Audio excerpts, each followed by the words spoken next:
Perfect. All right, and we are live. Hello, everybody. Welcome to Craft Q&A Office Hours with your hosts, Hank and myself, Doug Lansborough. This is something that we do every other week on Thursday as part of our new features coming to Dabble Premium, where it's just sort of an open forum where you can drop in, ask your questions. We'll do our best to answer them based on our experience and our knowledge. And we answer some submitted questions as well. So not just live, but some that came in beforehand. So we had some time to wrap our brains around them. Hank, how are you doing today? I am fantastic, Doug. How are you? I am also fantastic. It is beautiful here. The weather's lovely. And everyone's happy today. It's just a good day. It's a good day. That was you had a great turnout for your workshop yesterday. Yeah, we had a ton of people show up. It was awesome. A lot of people engaged in the chat. If you are watching this either live with us now or after the fact, we did put on a Right Dang Good dialogue workshop just yesterday, and it is available for rewatching on our YouTube channel. So go and check that out. It's about an hour and a half, and it's just chock full of content about writing Yeah. dialogue from the basics to how to come up with that authentic dialogue that we all strive for. Yeah. And Tuesday evening we had a workshop with Michael Laron that was fantastic. If you didn't get a chance to catch that live, like Doug said, go check out our YouTube channel. It is archived there and will be as long as YouTube is around, so you can Hmm. go check that out. And that was a fantastic time as well. Yeah, I always say it's going to be there for time immemorial because I have a feeling YouTube's going to outlast us. So Yes, and like I told my kids, when they were coming up, whatever goes on the internet is there forever. So forever. be careful. That's extra true Or for our workshops and live streams. that's right. That's right. That is right. Whatever we say is here forever. So hopefully we give good answers today. Speaking of things that are here forever, it seems that my internet issues are also here forever until I change providers. So if you were in the workshop yesterday, it might seem familiar, but I might freeze up, I might drop, but luckily Hank's here to fill in for me if it happens. Um, I'll ad lib, tap dance, do something until Doug comes back. All right. And before we dive into the submitted questions, if you do have a question, feel free, just drop it in the chat, whatever platform you're watching on. We will grab it there. I'm gonna pull up Instagram on my phone because I know we can't see the chat. Yeah, I'm Um, trying to here. monitor it on my other monitor though. So Okay, hopefully if one comes in there, I can catch it as it goes by. perfect. I'll let you do that to just ease Okay. the burden on my Yeah, internet. absolutely. And I am also going to post in the chat here. If you don't feel comfortable typing your question for all to see, which I totally understand, we do have this Google form where you can submit it. I'm sharing that in the chat now, and you can hop over there. I'll monitor that in case any come in, but Yeah. we more than welcome live questions. So, Hank, are you ready? I'm ready, Doug. Let's I'm really Well, excited. Doug shared the questions with me a little while ago, and it looks like all of our questions today are dialogue heavy, as far as like writing dialogue. So I'm excited to talk about this because dialogue is one of those topics um, that there are not a lot of hard and fast rules, but there are things that work better than others. So some of our answers they may be kind of subjective, and maybe things you can try, and maybe they work for you, maybe they don't. But that's the fun thing about dialogue. Hello, Ilsa. Good to see you. oh, I wasn't even looking at the chat. Hi, Ilsa. Yeah. Thanks for joining again. I hope you had a good time yesterday in the workshop. Um, All right, let's start with a dialogue question. So, Ilsa, these might look familiar to you because I did pull some of them from yesterday where I answered a bunch of them, but I want to get Hank's input on these because, like you just mentioned, Hank, it is subjective. There are some hard and fast rules that we covered, like how dialogue tags works, how Sure. punctuation works, like those sorts of things, but these aren't those kinds of questions. These are much more subjective. So, we're going to start with my professor told me to use said as little as possible without being annoying about where is the balance. And when this question is asking use said, we mean in a dialogue tag. So Doug, or like, it's a great day out today, Doug said. That's what we're talking about here. So Hank, what are your thoughts on this one? Okay, this is interesting to me because I have talked to quite a number of writers who who go by the rule of using only said dialogue tags because their reasoning is that when you're reading a book, when you come to those said tags, you see them so often and they you become blind to them. Your brain recognizes the person tag, but the said just kind of glosses over. And I understand what your professor means because it can be monotonous, maybe even boring. There are certain adverbs that you could add to a dialogue tag which spice it up a little bit and like Doug, was it yesterday, Doug, were you talking about adverbs or Yeah. that sometimes adverbs are necessary or spice up your writing and I loved your example of Stephen King who says never use adverbs and then goes on to use an adverb and the very next sentence. It's obviously kind of tongue in cheek, but everyone quotes him as, never use adverbs, and I think they kind of miss the joke there. Anyway, regardless. Um, so yeah, this is one of those things that I think I understand what your professor is saying to not let your writing become monotonous and boring.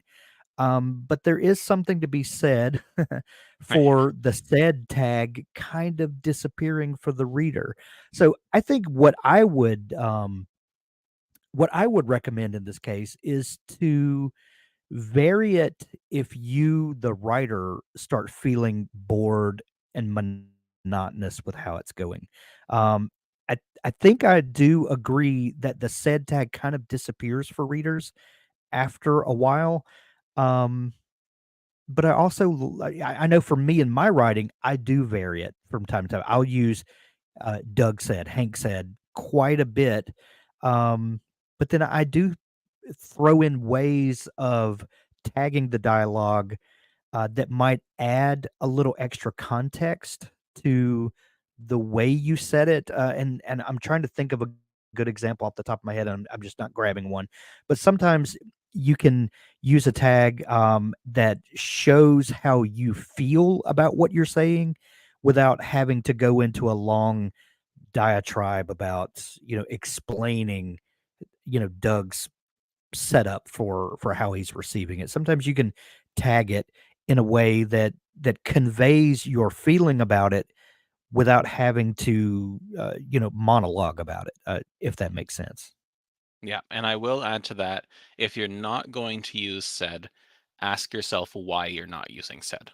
Yes. Because, like you said, Hank, one of the strengths of said or says is that it blends in. The reader just kind Right. of glosses over that. And that's one of the things we talked about yesterday is that the very structure of dialogue lends itself to being a nice flow for the reader, and Right. said and says leans into that.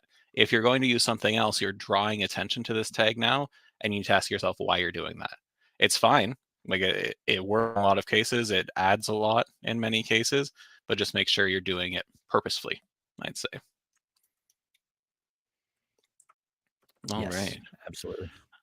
Excellent. And if you are just joining us, feel free to submit your questions in the chat. We'll get to them by the end Yeah. of it. Absolutely. I, Maybe I just would a few. love to know what if the person that asked this question is watching. Please tell us what your professor recommended doing instead of using said. I Hmm. would love to hear their reasoning. I want to say it was one of our regulars, I believe, that asked it. I can't Yeah. remember exactly who. I don't want to I think I remember misattribute it, seeing that but question. yeah. Yeah. But something else that you can do if you are trying to limit your use of said, instead of switching it for a synonym or something a little more powerful, Mhm. remove the tag entirely and use action in between dialogue. So if you get them to do something, they say something Right. and then they do something in response to what they just said, we know who's saying it then because it's in the same line. Again, going back to that structure, we know that that's the case. So that's a good way to Yeah. limit it too. And And I think one of our other questions is going to touch on this. So I've tried to avoid it somewhat, but also make sure your dialogue is structured in a way that you know which character it's coming from. That goes into character voice. And I heard we did an interview with someone about a month or so ago, and I'm trying to remember who it was, Doug. But they said instead of focusing on your writer voice, which everyone talks about, the writers having a certain voice, make sure your characters all have distinctive voices. And I thought that was great Hmm. advice. Yeah, if there's, well, actually, we'll use that as a nice little transition over Yeah. to this next question, which is if you know who the speaker is and the emotion is already obvious, must you use a dialogue tag? And before I get your insight into this, one of the things that I really wanted people to take away from yesterday is if you develop a character voice well enough, your reader will be able to identify who is speaking before you even throw in that attribution.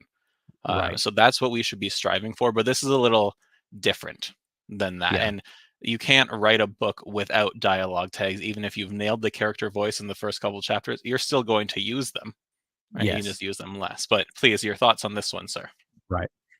Well, my thoughts, if I'm writing a page that is dialogue heavy and I have two distinct characters and they're going back and forth, I will generally start off this little passage of dialogue with tags to uh, to kind of solidify in the reader's mind who is who. And if I've done a good job of building these characters, then they already know. But just I just love, making sure the reader knows what's going on. And then especially if the dialogue is snappy, a lot of back and forth. If I've established those characters in the beginning, I will go several passages of dialogue, the back and forth, maybe with no tag. But then after 6 or 7, uh, lines of dialogue, I'll add back a tag just to kind of refocus the reader. And I've never been fully comfortable just leaving off tags altogether, but I do like dropping them off for a little bit, especially if the dialogue is snappy, a lot of back and forth. It just kind of keeps that tension up for me. Um, but then I always reiterate for the reader, at least 3/4 of the page down, just to just because I just never want them to get lost, and I don't want, um so I will use tags to anchor even if I'm very confident in it. So I like to not have to use them, but just as a matter of practicality, I do throw some in just to anchor the Hmm. passage.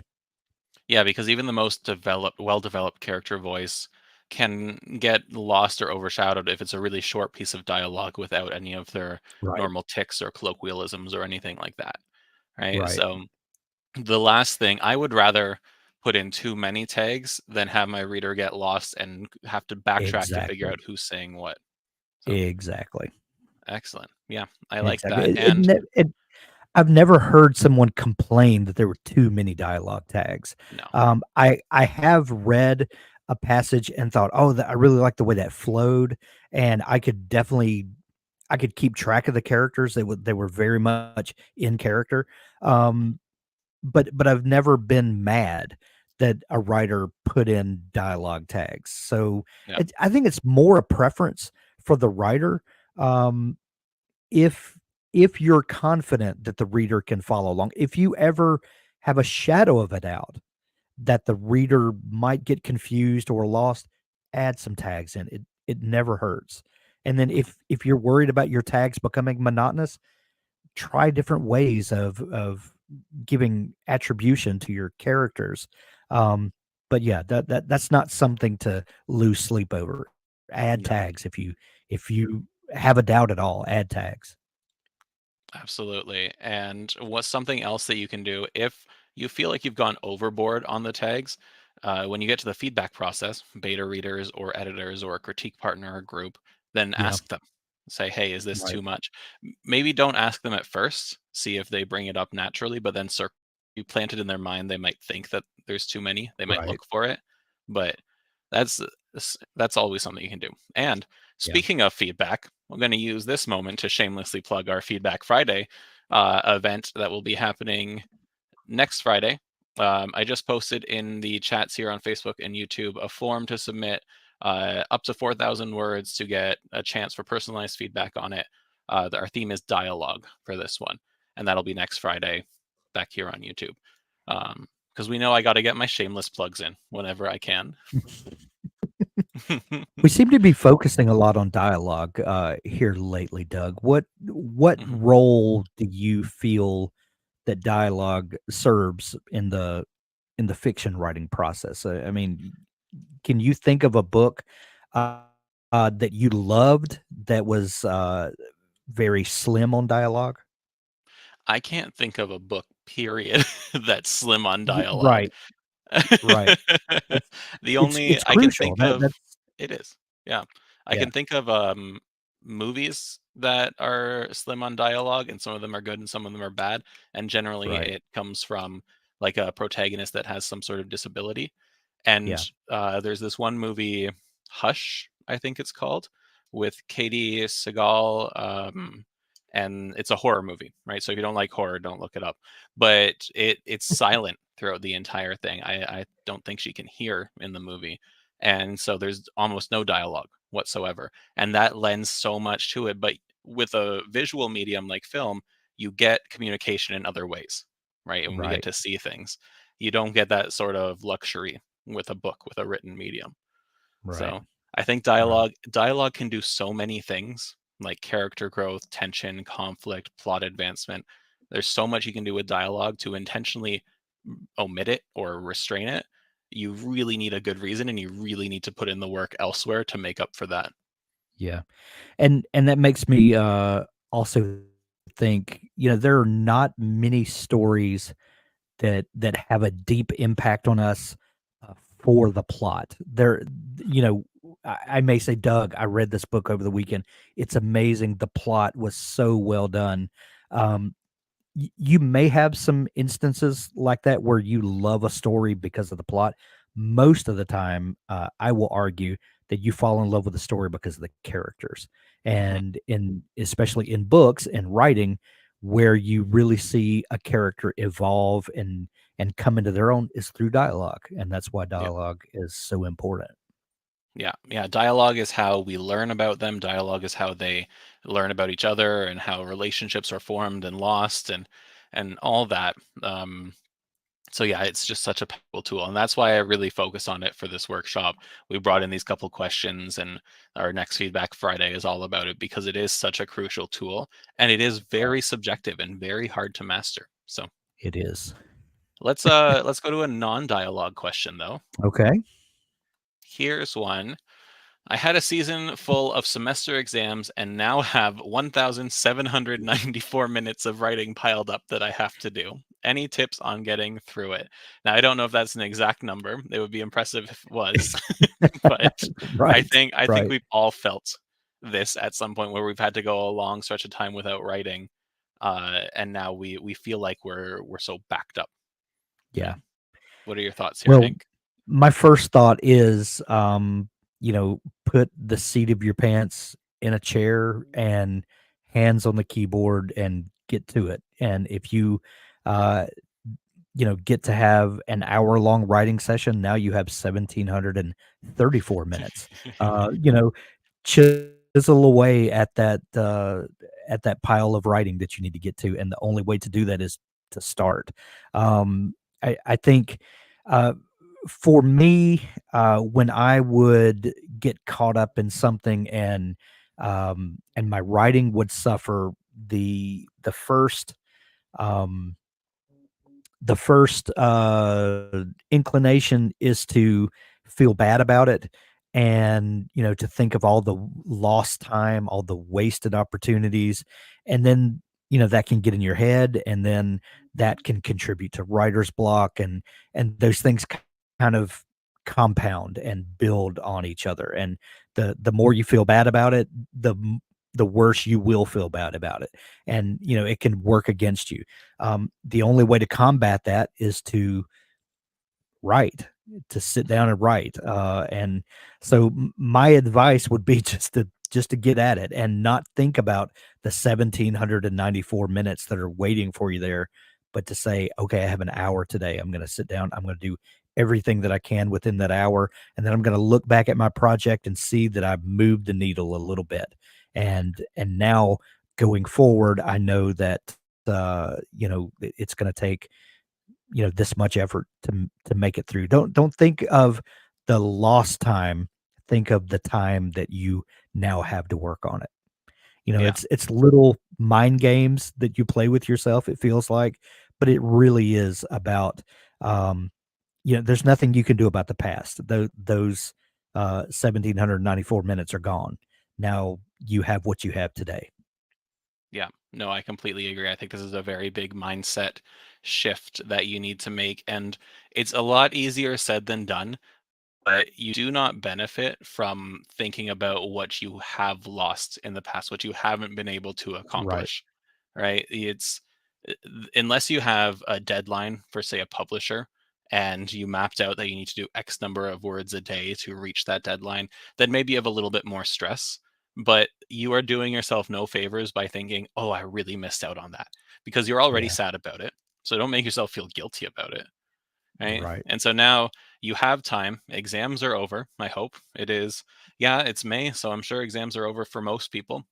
Yeah. So just embrace the time you have now. And if you truly feel like you need to make up for that time, 1794 is, again, I'm sure hyperbole, but for any large chunk of something like that, you can't accomplish that in a weekend, right? You aren't going to Right. make that up. Or say it's 10,000 words that you feel behind. You're not going to make that up in a weekend for the vast majority of people. So break it up into smaller bits. If you normally write for an hour a day, if it makes you feel better, write for an hour and 10 minutes. And then over time, you're going to make up for that without burning yourself out.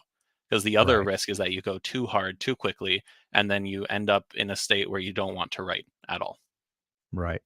I'm also a big believer, Doug, um in the things that you gain in life, adding to your creativity. And what I mean by that is I was 40 years old before I wrote my first novel.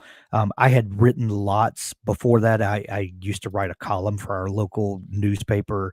I had blogged for a lot of years on various different subjects and had a lot of fun doing that.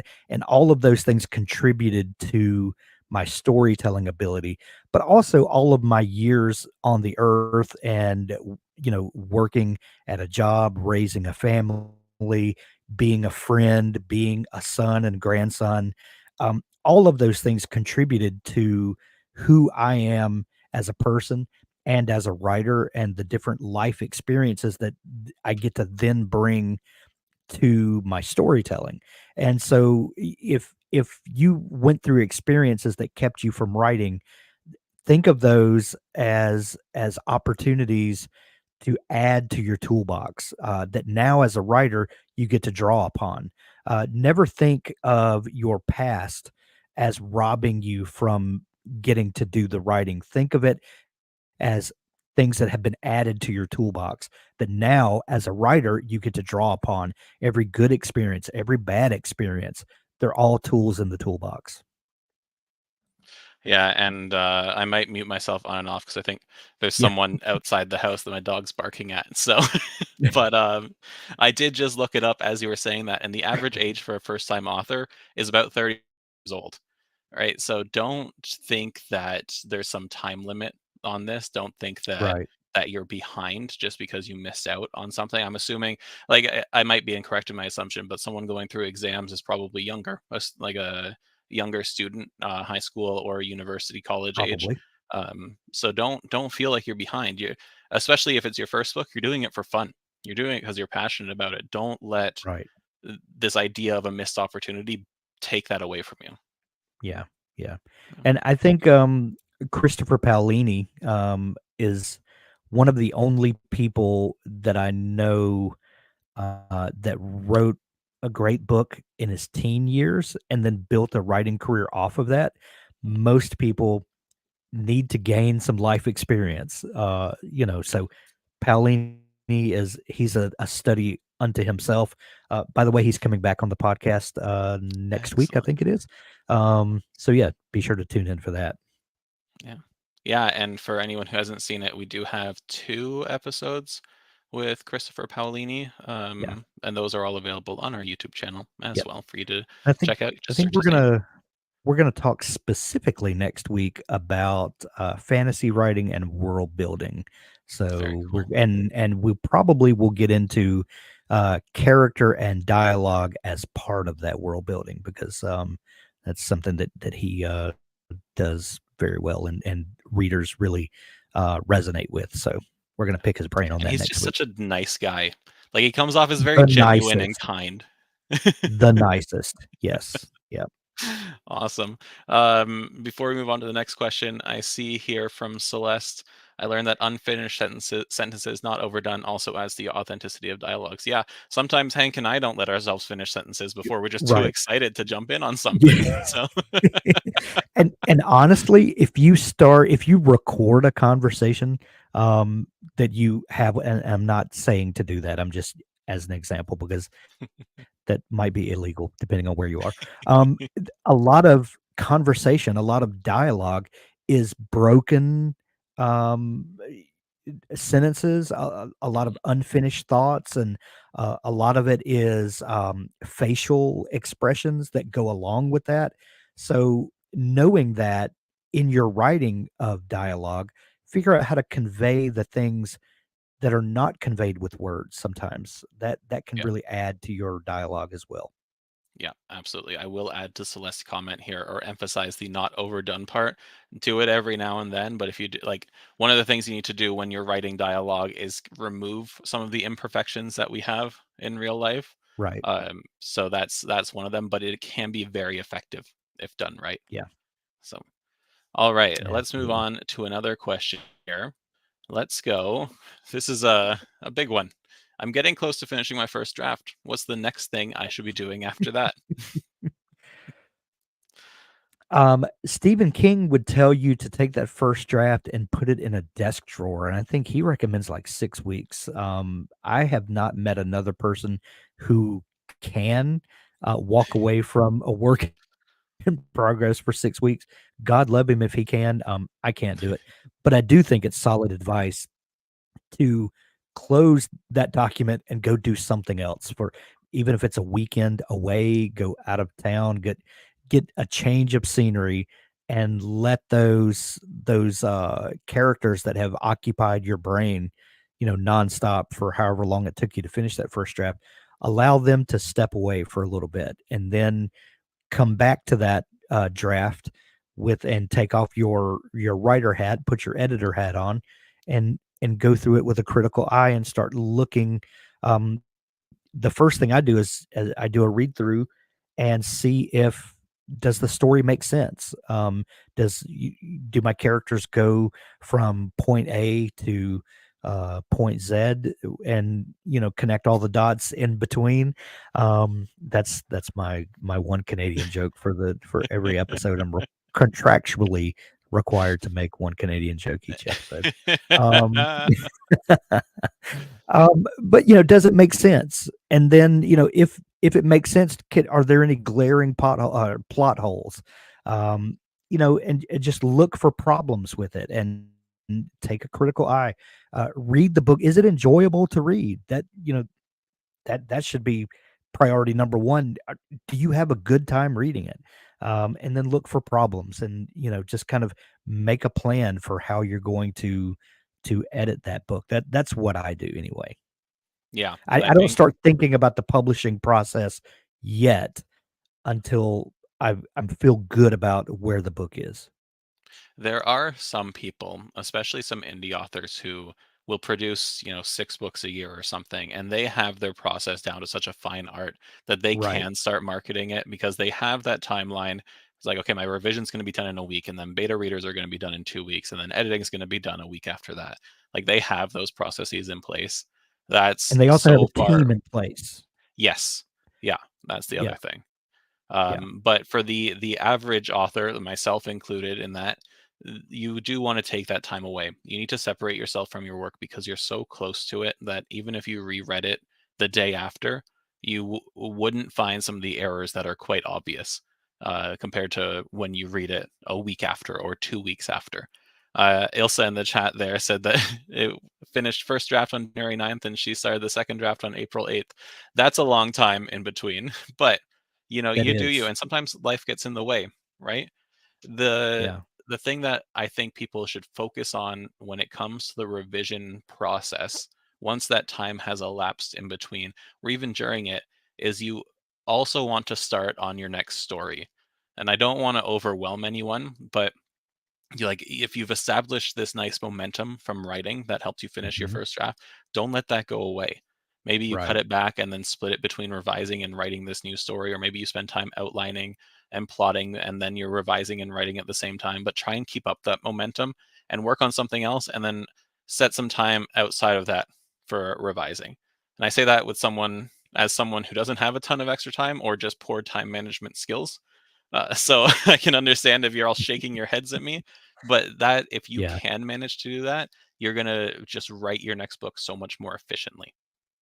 Well, and what it also is going to do for you is give you some space from those characters in your first book, Mhm, because I think it's harder to edit that story when they're still living in your head and mhm. still so active.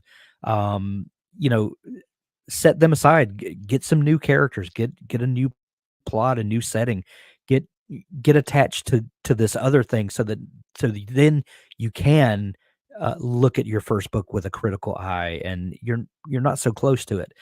Ilsa, I think that's amazing to take 3-4 months away from it, because I guarantee when you came back to it on April 8th, it was much fresher than it would have been, and you could take a more critical eye at it. That's amazing Yep. that you were able to do that. And I've not been able to do that, so hats off. if you started writing something else in the meantime, that means you've been growing as a writer during those That's months as right. well. So you're coming back with improved skills to help that first draft. Something else I will add is your first revision will vary depending on what you did for your first draft.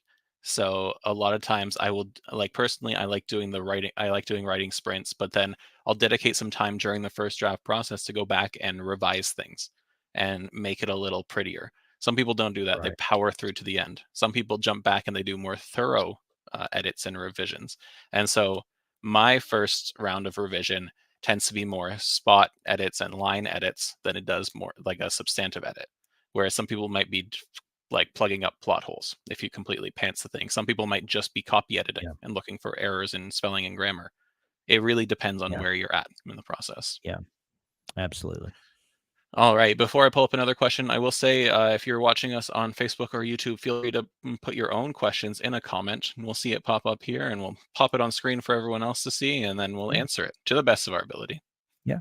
And if you're watching this on YouTube or Facebook or Twitter or Instagram, um, hit the share button, and maybe someone on your timeline would benefit from this conversation, or being plugged into the writer community with some of the other content that we're bringing you. Share it with your friends and family. Yeah, absolutely. All right. Let's go for another dialogue question. And this is one I spent a lot of the time in the workshop yesterday saying small talk stinks. And I stand by that wholeheartedly. But someone asked the question, if small talk is being used as a distraction or to stall, is it okay to include? Is small talk always bad? Go for it, sir. I think small talk, when used properly and when it has a purpose, when it's serving a purpose, then it is appropriate to use. Only if it's serving a purpose. If it is a filler for you as the writer to a pad your word count, never do that. Or two, to help you to bridge to story points that you're not sure how to do, so you're kind of wasting time with these characters. Terrible idea. That's something that should be corrected in your editing process. Maybe it's an exercise that you do in the first draft process to help get the wheels going, but that's something that should be taken care of in the editing pass. It should never make its way to the end of your project if it doesn't serve a purpose. But like you said, if you are using it to convey that that these two characters are ill at ease with each other, and some small talk really highlights that fact that they are nervous around each other, or then that's serving a purpose. That's I would argue that that's not wasted small talk. That's actually a character building exercise in a way. Um, so I would say it's not always bad if it serves a purpose. And then if it's Yeah. serving a purpose, is it really just small talk? I don't know. Yeah, no, I completely agree. I think one of the most important questions you can ask yourself as an author when reviewing your work is why?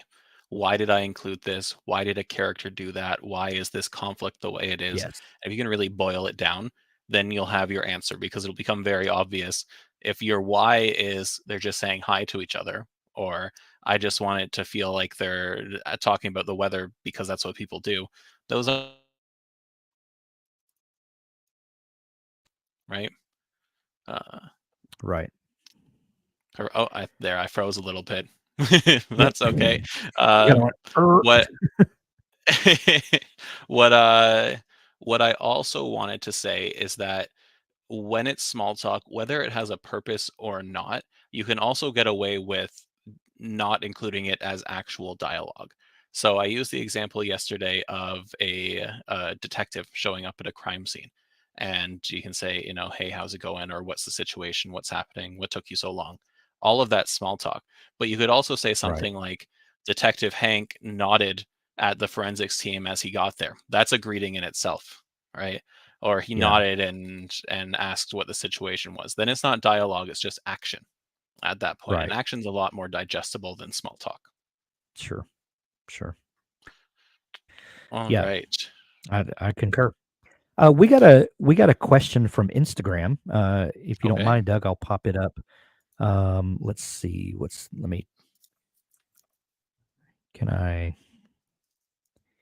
The technical limitations that we Yeah, must I'm endure. just trying to figure out the best way. Okay, so I posted in here, and I'm gonna put it up. This is from Sarah Louise on Instagram. I'm assuming it's a she. Do you have your data? Do you do you save your draft as a backup at one end of each writing session? I get worried about losing my work. Be good to hear what you do. Um, okay, I'll address this first off. Um, with Dabble, which is what I write in, all of your work is backed up in the cloud and locally, with every writing session, so you don't have to worry about that your writing is always backed up. Years ago, I used Scrivener, and I would use Dropbox, and so I had a folder set up where my each session would save into this folder, and then that folder was synced to Dropbox. Um, and this has been years ago, and I think this has been fixed a long time ago. But then I went to another computer that was also synced with Dropbox, and I opened that project in another copy of Scrivener, and it corrupted the file somehow, and I lost a whole bunch of writing. That's nothing bad about Scrivener. I think that was the technical limitations of years ago. I think all that's been worked out. But that those are some of the things you think about. And then also, I have used Microsoft Word before, and saved things in a OneDrive folder that's backed up there. I guess what I'm trying to say is, if you're not going to use a tool like Dabble that is automatically cloud synced, use a tool like Dropbox or OneDrive. Have a folder set up on your computer, save into that folder so that it's automatically backed up, and then save your work as often as you can. I would be a little neurotic about saving, and Find a system that works for you, and find a way that feels natural to remind you to save. Set. I think most programs now, Microsoft Word included, has an auto save feature that you can even tell it to save like once a minute or something. That kind of eases your neuroses. So that's what I do. Yeah. I I'm not saying this just because they're a competitor, because whatever you write on, I'm happy for that. If you write on Dabble, excellent. If Absolutely. you write on something else, I'm happy that you're here hanging out with us. Yeah. But I don't think Scrivener has a automatic backup feature. I think you can back up to Dropbox still, but I don't think they have.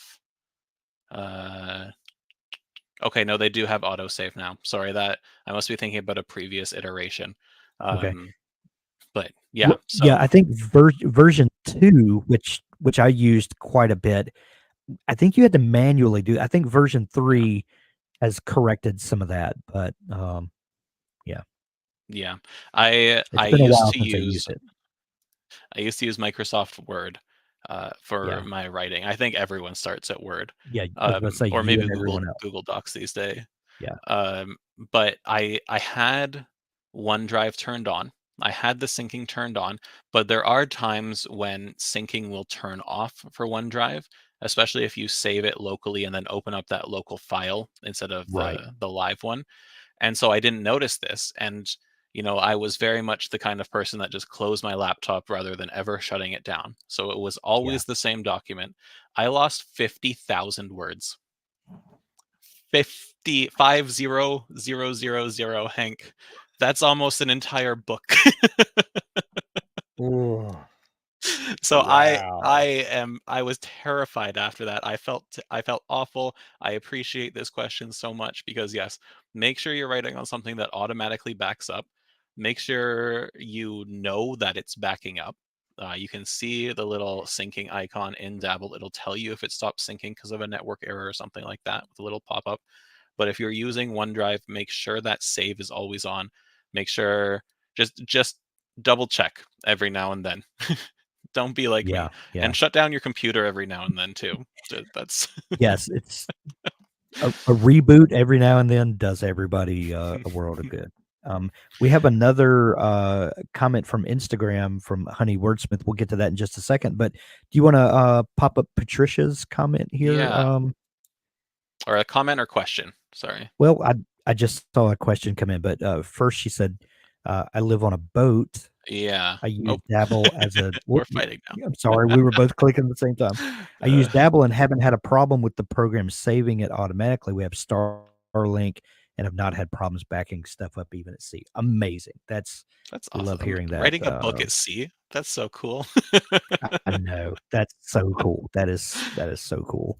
And then Patricia goes on to say, "Sweet mother of pearl, I have have snapped right." It was a Can dark you time. just imagine? I shed a tear for you, Doug.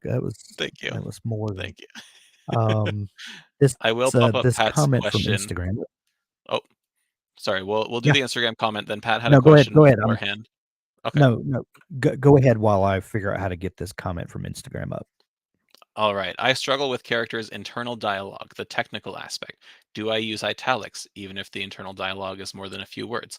I'll field this while you're doing that, Hank, because in my story, I have a Yep. character that has an entity in his sword that he can hear in his head. And so at first, when that started, I formatted it just as internal dialogue. And then we learned that it's actually a Kind of like monster. Dune. Okay. I Does it never get read you the kind of books. Dune vibes? I'm sorry. I never read the Would you book. say? So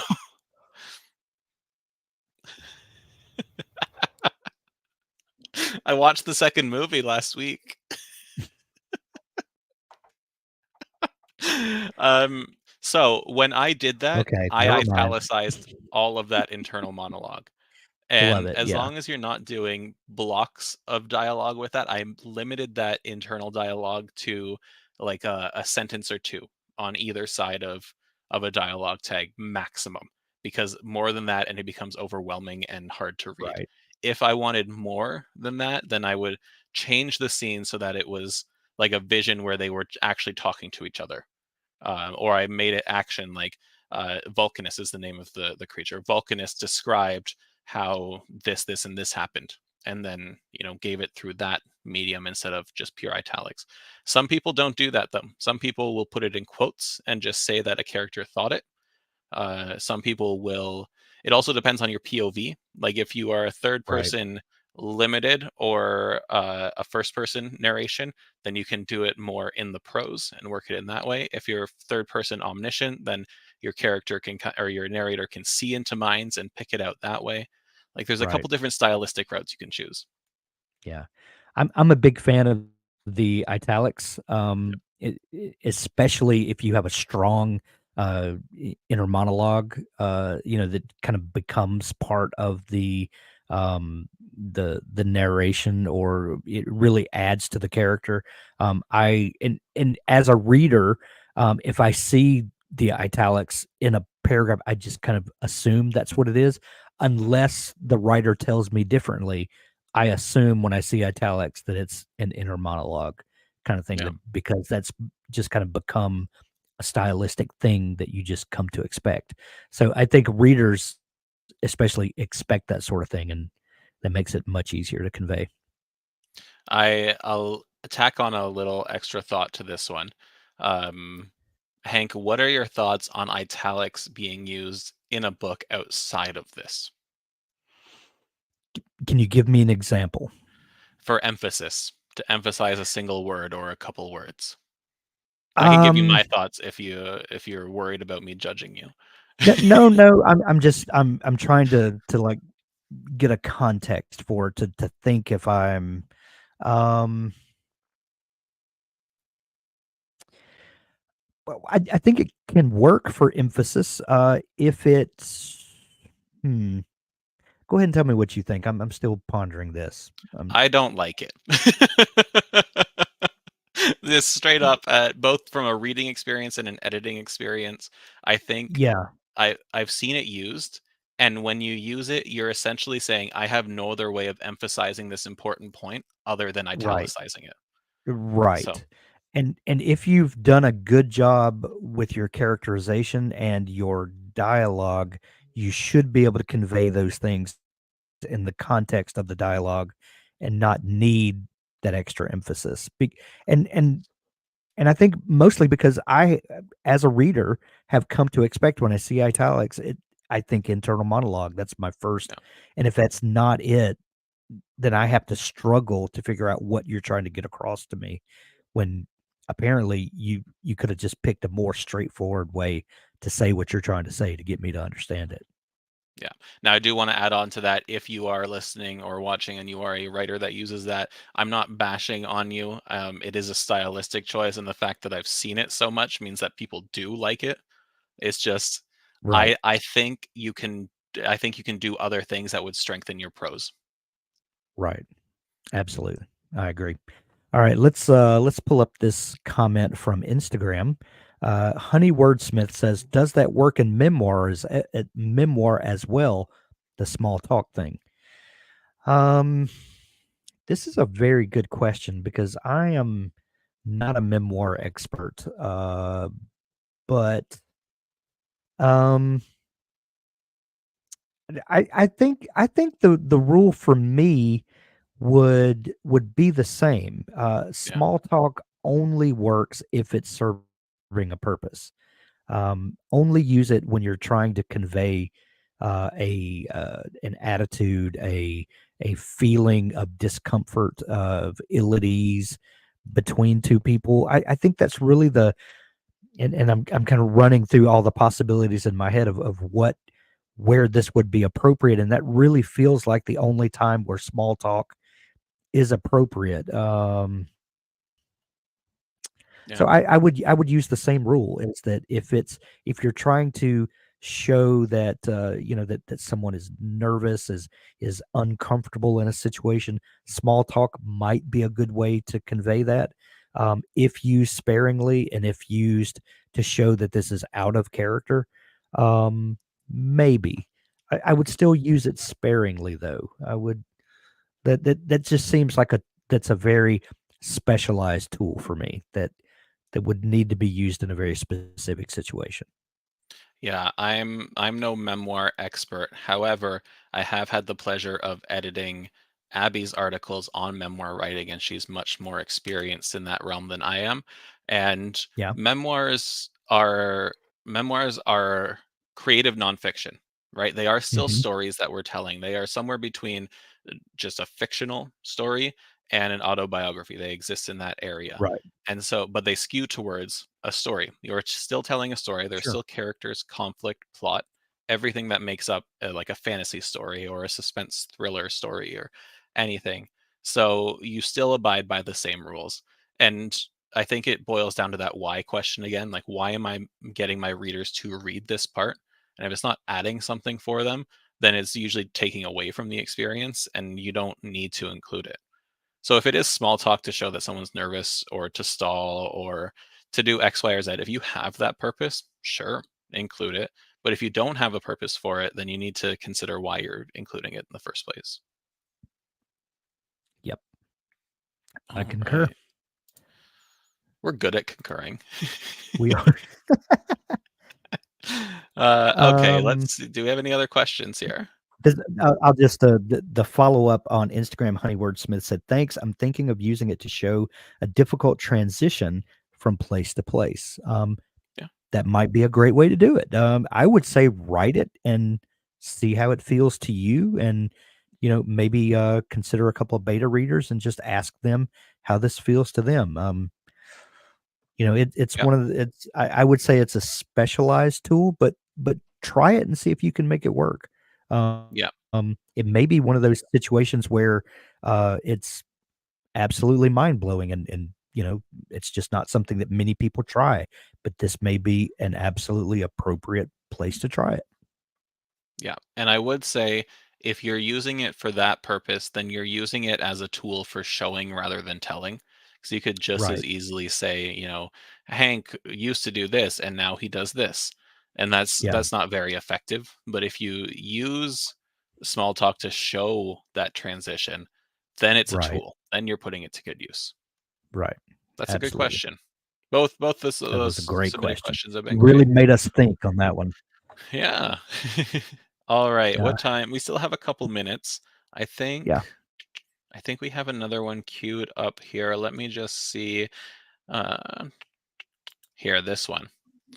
And we've kind of touched on this a little bit. So, but I think we can lend some more to this question. I'm really struggling with motivation right now. Any tips for getting back into writing and reigniting my passion? And I think it's that last part that I really want to focus on that we haven't touched yet. But I'll Yeah. cede the floor to you, sir.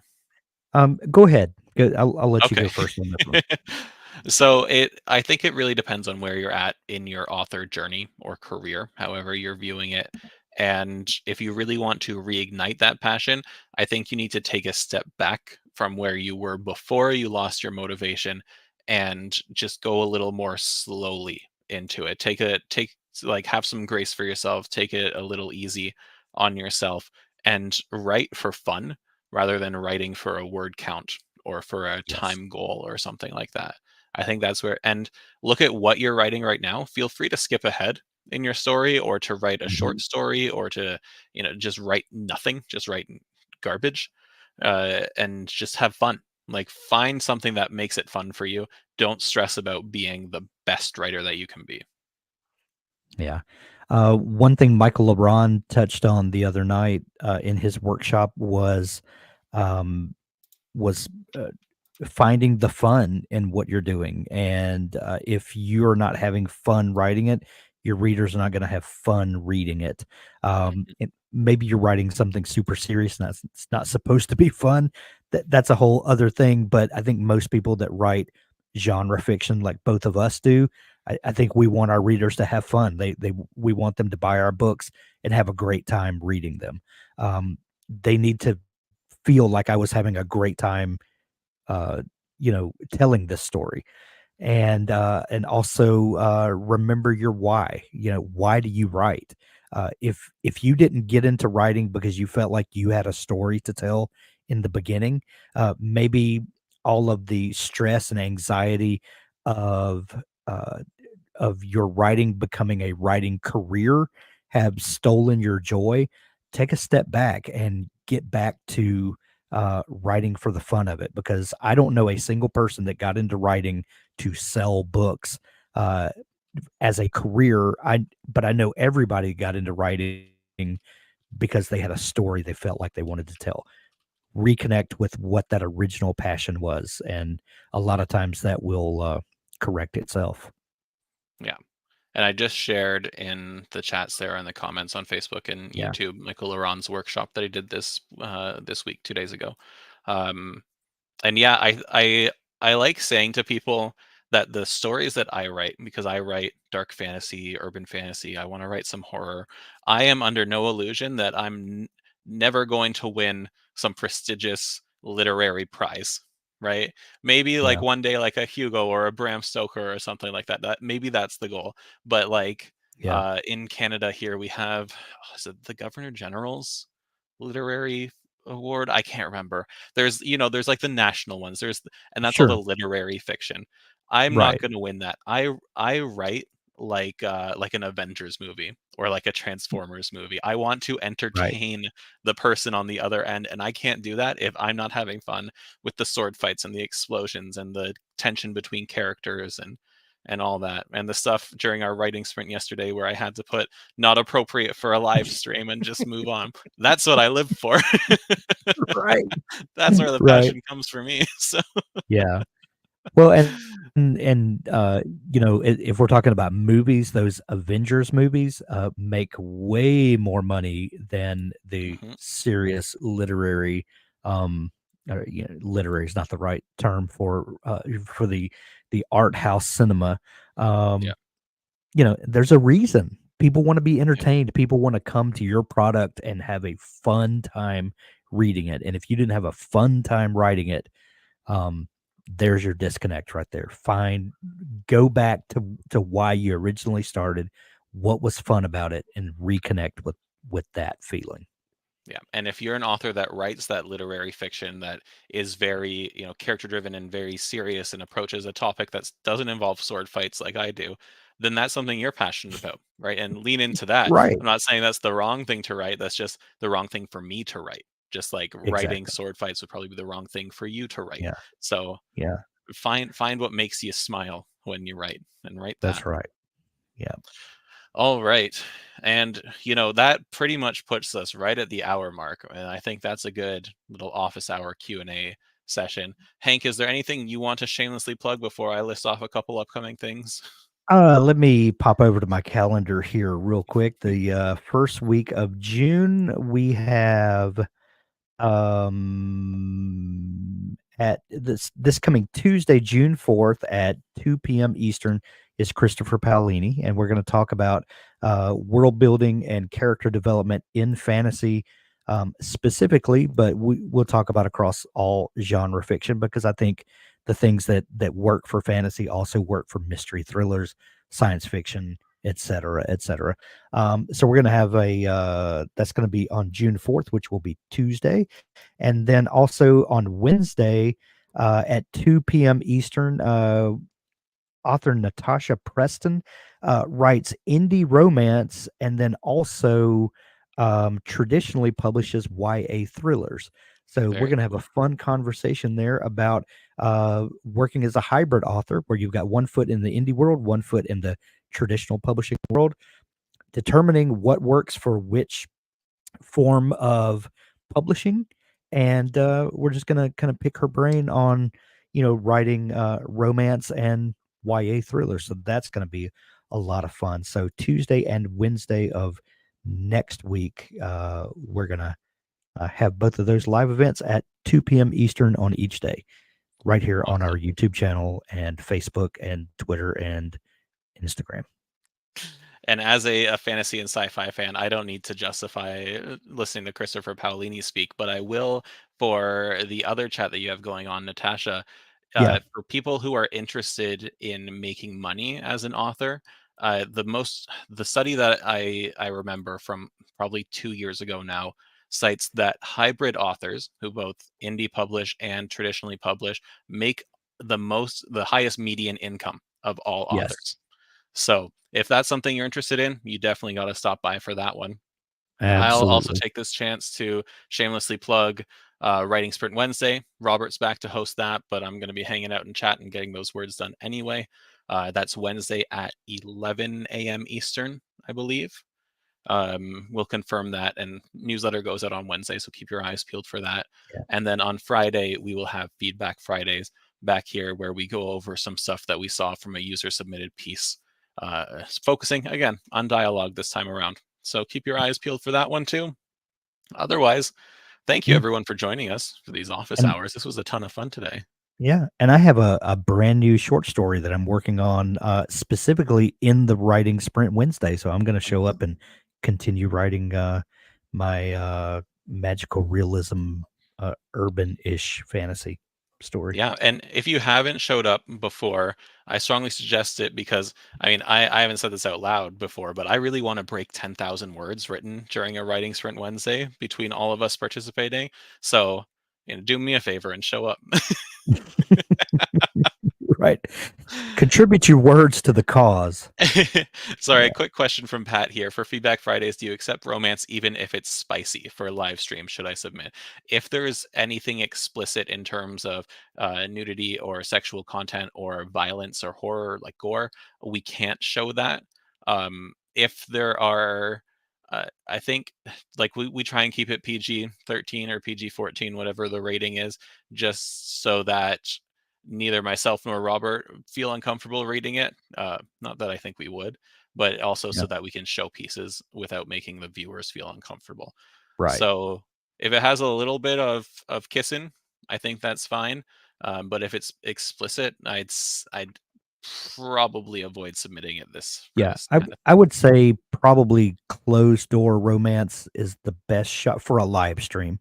Write Yeah, what you want to write, but yeah, if you yeah, want us to cover it in a live stream, you know, we need to consider our entire viewership, you know, yeah. to make it we want anyone to land on this channel and feel comfortable and feel like they can glean, from any of our participants. Yeah, absolutely. Well, thank you for asking, Pat. And Yeah. hopefully you have some content that isn't super spicy. Although I'm going to relay this story to my friends tonight when we get together for our D&D night, and they all read spicy romance, so they're going to say, Doug, come on. But but thank you for asking. And Right. yeah, thanks again everybody for joining us. I hope you all have a great weekend. No event scheduled tomorrow, but we will see you next week.